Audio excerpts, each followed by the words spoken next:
রোববার স্থানীয় সময় দুপুরবেলা সৌদি আরবর রিয়াদর শিফা থানা এলাকাত মুসা সানাইয়া শিল্পাঞ্চলত এখন সোফা তৈরির কারখানাত ভয়াবহ আগুন লাগে।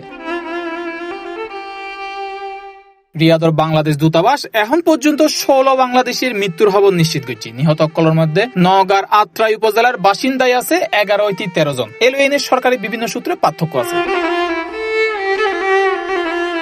কারখানায় মোট 17 বাংলাদেশি কর্মী আছিল। ঘটনার সময় একজন বাইরে থাকানোর হারানে হাবিবুর রহমান নামে এক কর্মী প্রাণে বাঁচি যায়। তার দেয়া তথ্য অনুযায়ী সেলুনুস যাইবার পর ফিরিয়ে এনে দেহে কারখানায় আগুনে দাউ দাউ করে জ্বলে। স্থানীয় ফায়ার সার্ভিসের তথ্য অনুযায়ী নিহত অক্কলের মধ্যে 8 জন ফুরি মারা যায় এবং বাকি অক্কল কালো ধোঁয়ায় শ্বাসরত এনে মারা পড়ে। প্রাথমিকভাবে বৈদ্যুতিক শর্ট সার্কিট নিয়ে আগুনের সূত্রপাত হইতে পারে বলে ধারণা করা।